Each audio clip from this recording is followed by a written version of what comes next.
Welcome to Offsite Dirt, the podcast committed to news and insight in the offsite construction industry. Join our team of experts covering modern methods of construction, high-performance build, lean manufacturing, prefab, and beyond. Here's the dirt on Offsite Dirt. We would like to thank our partner, Wesco, for being our official Offsite Dirt sponsor. We provide innovative supply chain solutions every hour, every day, all around the globe. Our people roll up their sleeves and help create a world you can depend on. Focusing on the details, the challenges, and the unexpected, so that you can live life uninterrupted. Wesco. Ingenuity delivered. And we're here again on Offsite Dirt. It's an amazing opportunity to finally get to talk with Cooper Lane. This guy he keeps moving, he's shaking, he's talking, he's doing lectures, he's totally involved in the offsite construction industry. And now he's with Reko Automation Group. He's the VP of Sales, and I'm thrilled for the opportunity to have with him to talk about his company, talk a little bit about the history of the company, where it all started, and the whole offsite construction division. So welcome, Cooper. How are you? I'm doing great. It's great to see you again, Audrey. We see each other obviously a lot on the road as we're both, as you say, moving and shaking. But yeah, it's great to be with Reko and speaking with you. You too. I'm thrilled. And not a lot of people I know that you guys are a huge company, but for our audience in particular, I know that you're the VP of Sales, and this company is so diverse and so interesting. Would you mind just giving us a little bit of the history, and then also, what your roles and responsibilities are and why you kind of, went into working with this company? Yeah, no problem. Yeah. So, I've been here now for about 4 months. But as you say, Reko does have a long, diverse past. Reko was founded back in 1976 by a gentleman named Steve Reko.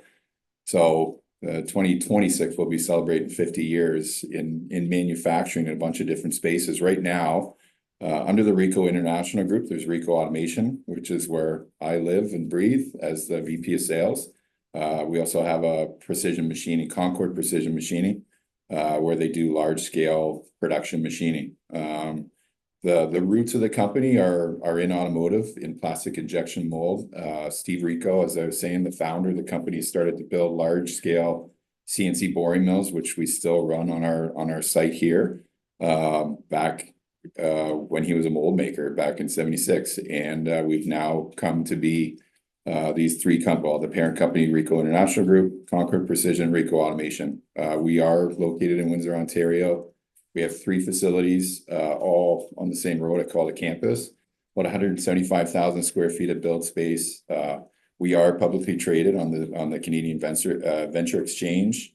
About 200 employees, and then operating in automotive, mining, aerospace, now offsite construction. This is the latest investment and the team that we've brought over. So things are actually going real well over here right now. I love it. And I love that you are bringing this whole division with you. And as you know, and I know, Offsite is changing, it's evolving. It's been a couple of last years have been a couple of little bit more difficulty getting funding and funding projects, but we're seeing a definite change and shift in the marketplace. We're seeing a little bit more consumer confidence in somebody coming in. Being that you are in the offsite construction space, where does your manufacturing lie? Is it more in the robotics? Tell me a little bit about the offsite division. Yeah, so the offsite division, which, Reko was somewhat involved in my previous life. I was working with them on some potential projects, which is why the transition and the decision to go to Reko was kind of an easy one. But we are focused on automated production systems for the offsite construction industry. So I'm dealing with a lot of the same people that I was working with before, and knocking on a lot of the same doors. But we are custom automation producer. So we go in, we visit customers, potential customers, find out where their pain points are, look at their processes, make sure that they're right for automation, robotics. And then we service that customer from start to finish for potential production systems. We come up with concepts. We work on ROI analysis, move into eventually, hopefully, I mean, that's the goal, move into the actual manufacture and build of those machines. We deliver, we install, we support, and we do everything from, like I said, start to finish, with the square footage that I mentioned before, the machinery. We have machinists, we have controls, robotics, electrical. So we handle everything under one roof. I love that. So in your perspective, being with the company, I know just a very short amount of time, are you seeing your product more in CLT, wood frame, steel frame? Is there, when you're looking at production and robotics and designing factories, are you seeing a calling in one area over another? You know what, actually, it's pretty spread out right now.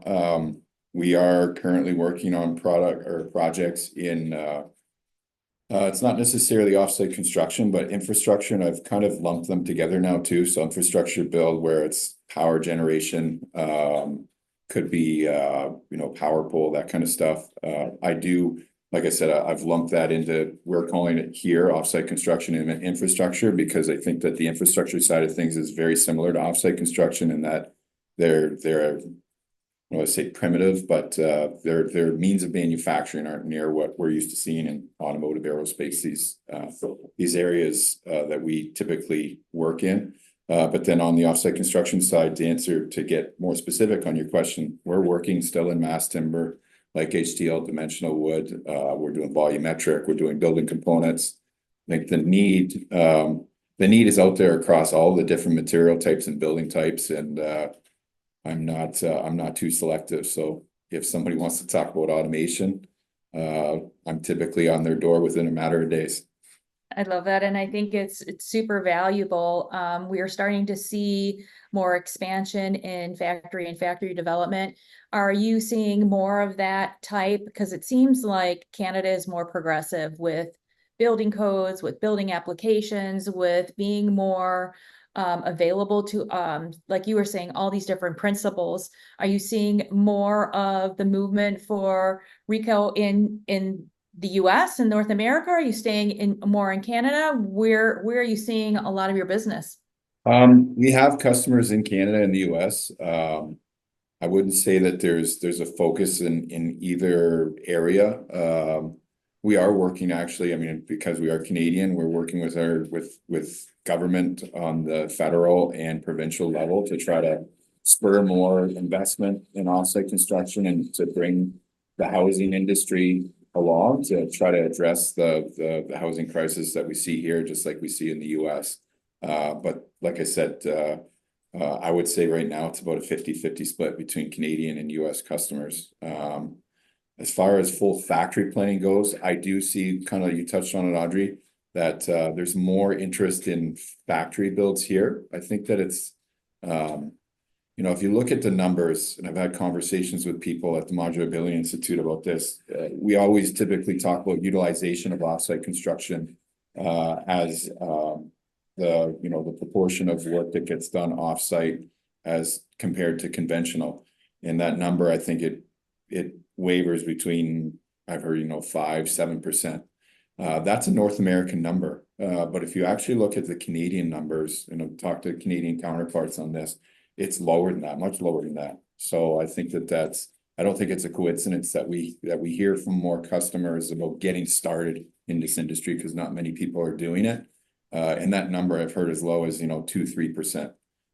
Which, we're happy to hear from potential Canadian customers about getting started and starting the utilization, driving that utilization up. And then as a whole, we can drive the North American number up, which, I mean, I don't want to go on too long, but, when I started in this industry, and it's not that long, but it's been, say, 8 years, we've doubled the utilization of offsite construction. And I hope that 3 or 4 years from now, we double that again.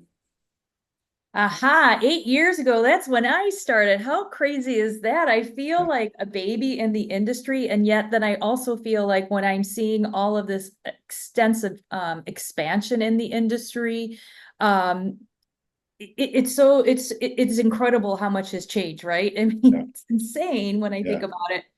So I'm going to ask you a little bit more of a deeper question. What fuels your fire in this industry, and why in this particular segment? What makes it feel so good for you to be in this space? Because Cooper, we hear you speak. I see you at different panels on MBI and other organizations, and you always have this driving force behind you. Why is that? Yeah, you know what? I mean, I think that I've been pretty consistent, and the answer to this question is that, I can remember well. I mean, I was still in automotive. Uh, I remember probably 10 years ago, driving home from work one day thinking, I'm just, how much are we actually moving the needle? What kind of change are we making? And then, 2 years down the road, I found myself working on our first offsite construction project, and we were probably about a year or so into that project. You take a step back and you realize you're actually doing something to make a change. There's a housing crisis, there's a labor shortage. My kids are going to have to buy a house one day. I'm building a house right now. I'm going through the trials and tribulations that everyone's seen, that it's so hard to get a house. The affordability is out of control. I just had several meetings on this topic within the last couple of days. Is like, how do we make this change? And I think that automation, innovating, bringing what we know from automotive is helping make that change. So to answer your question, I mean, that's where my passion lies, is that we're actually making a difference in something it's a necessity to everyone in North America. And really it's a global problem. So we're trying to help solve a global problem. When I see the interest that we get, when people want me to come speak on a global scale, it's like, we are making a change. People want to hear about how we can do this, and to be a part of that is very exciting to me. And I have a lot of pride in that. How do you find when you go into, it's the exciting thing, robotics. It's exciting when you can see it in a factory and you can be aware of it. But I would think like value stream and change management and changing into lean manufacturing principles and putting all of the innovation and stuff together. How does the process work with your team? So, in my previous life, we wanted to be that wholesale answer to our customers, potential customers, where, yeah, we'll come in, we'll help you solve your production problem, your process problem. Reko, we're taking kind of a different approach to it, is where there's a lot of experts in the process, in the lean manufacturing. We like to utilize partners to help our customers on that side of things. And then, working in conjunction with partners like that, we identify where automation is needed, and that's where we come in. We don't want to be everything to everyone. We want to deliver the automation solution that's part of a holistic solution to these customers. We've found anyways, is that if we're going in with robots and controls and electrical technicians and telling people how to run a process, I'm spreading that expertise too thin and not focusing enough on just the automation side of it, because let's face it, the automation side of it is plenty work to keep our team busy enough, and then leave the actual process side of it to the experts in those fields. That is so well said and spoken, because when I look at the industry and the change that's happening just on the manufacturing side with the factories that I talk to, one thing that everybody I hear all the time is estimating. That's always seems to be an issue. Then the next thing is when they do get these huge projects, now they are starting to get more of those projects, right? They found their niche of pre-construction team members. They found their investment team. They found the developer, and now they're getting into those larger scale projects. And I just had a conversation yesterday. The next big boom in these factories is scaling. Yeah. So it's great that you don't go in there and say, this is the be all of everything, like everything's about automation, but maybe it's this one area that we can help you, create this better system, this better automation, this faster. Do you feel like, when you're looking at the offsite, and because there are a lot of existing factories that are now starting to scale for these bigger projects. Has the conversation changed now where we're taking, let's look at the overall process, or let's look at where we're scaling and then we kind of figure that out? Or I don't know if that makes sense, but these are the things that I'm finding out. These are the conversations I'm having. No, it definitely makes sense. And I don't know if I'll answer the question directly, but a lot of thoughts come to mind with, what you just said.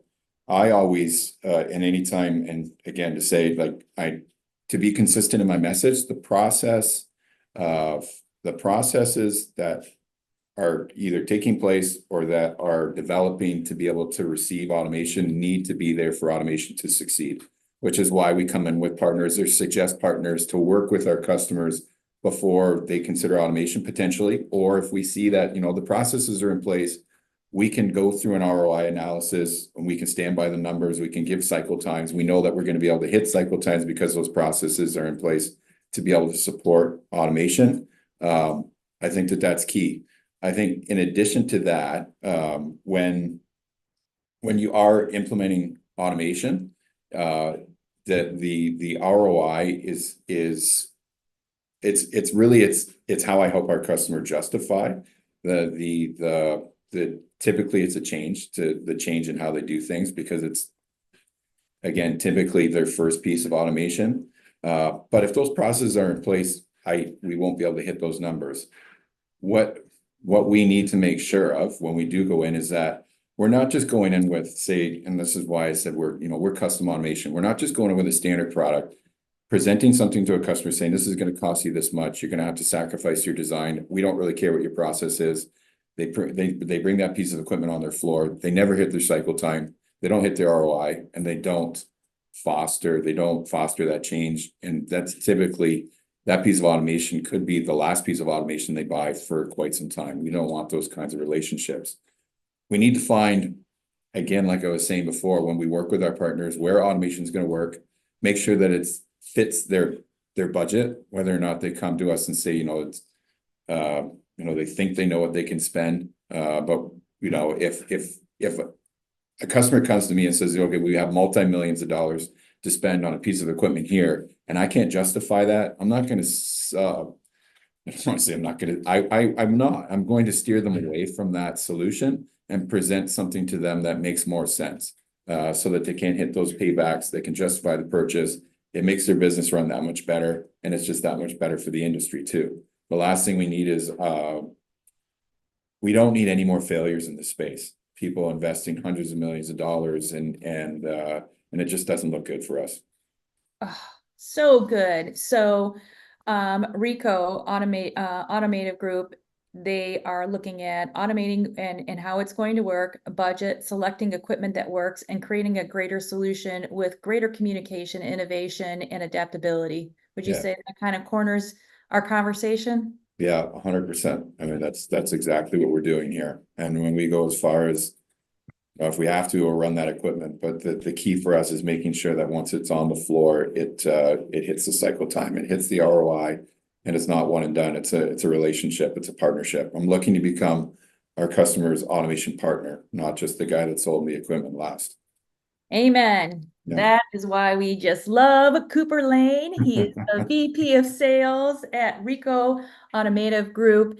And so excited that you have joined that team. I think the world of you. I think that great things are going to come for this company because there's resource, there's value and integrity, and that's exactly what you bring to this team. So thank you so much for your time. I'm so grateful that we had this opportunity to finally connect and talk a little bit more about your story.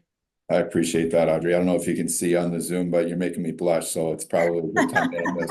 It's always That's great to see awesome. you, Audrey. Really, it is. I look forward to seeing you at all the events and functions that we typically see each other at, and watch this industry continue to grow.